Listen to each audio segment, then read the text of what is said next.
right, so my name is Erin Mehigan, and I've been attending Watershed for about 7 or 8 years. I've led a few blocks as a single woman that were really transformative of my life, and my husband and I have been a part of a few relationality blocks, which have been really wonderful to be a part of. So like others have shared over the last couple of years, this morning I'll be sharing what's saving me right now. So the short answer is my husband and snacks. So I do love to eat, but this is Snacks, our dog, on the screen with my husband, not to be confused. So my husband and I have been struggling to conceive for over a year now, and the medical term for this is infertility. So my husband and I, like most people, sought out medical assistance this spring, and the blood work and ultrasounds all came back pretty normal. And that's what doctors call unexplained infertility. So as a type 3 on the Enneagram, if you're not familiar with that, that's the achiever. Telling me that something is unexplained and out of my control is truly my worst nightmare. So also in my very type 3 Enneagram ways, I've spent most of my life working really hard at my career, going to grad school, trying to make a change in the field of education. It took me a while to find my husband in the first place. And then once we were married, it took me at least a year to feel comfortable with the idea of like bringing a child into the world and really being ready for that. So I know that this has been a desire of my husband's for the longest time, and I so desperately want to give him the gift of fatherhood. And so this has clearly been very much a struggle for me.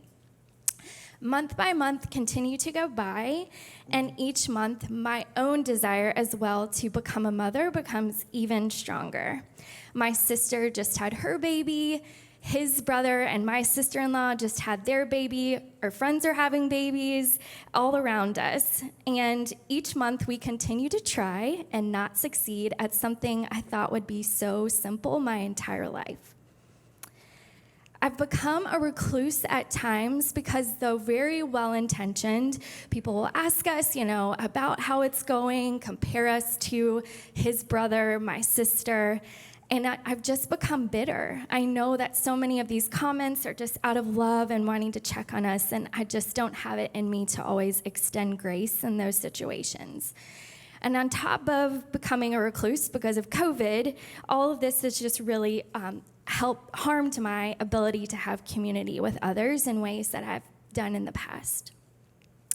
However, as God always works for me, infertility itself is now saving me from my own self.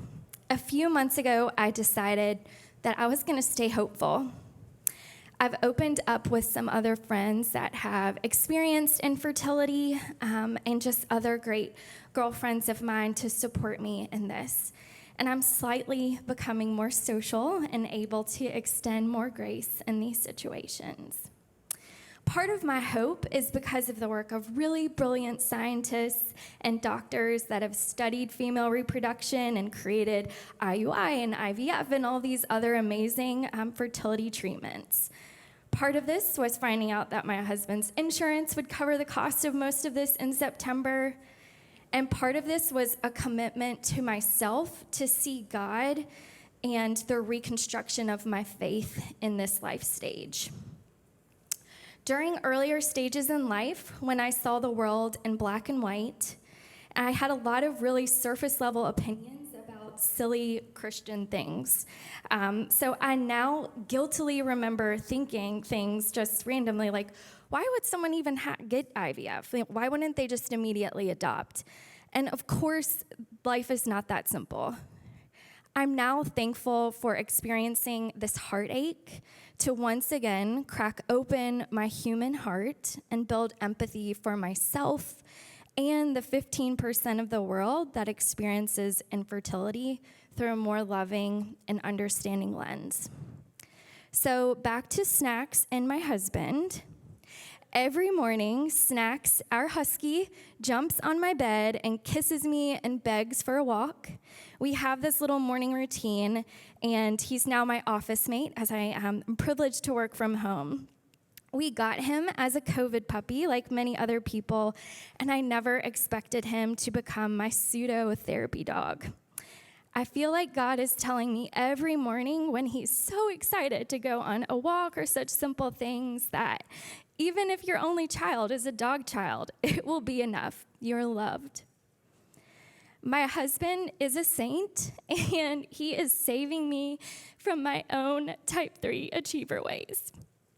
I recently read a book called It Starts With an Egg, and it is by another female who struggled to conceive. She was a scientist, and so she started sourcing through all of the scientific studies she could get her hands on to see what could be done to support fertility. So I was a biology major, so pair that with the type 3 achiever. I read this whole book in one night. And so since then, I have been cutting out alcohol and caffeine and all kinds of supplements and begging my husband to do the same. And so he has so graciously followed the science, but so kindly reminded me that so much of this is largely out of our control, that we need to do what we can to support this journey, but that at the end of the day, that God is good and that there is a plan. In my wedding vows, I shared with Danny, my husband, that my soul felt peace for the first time in my life when I met him and we came to church here together at Watershed. I remember laying my head on his shoulder during a service and just taking a big sigh.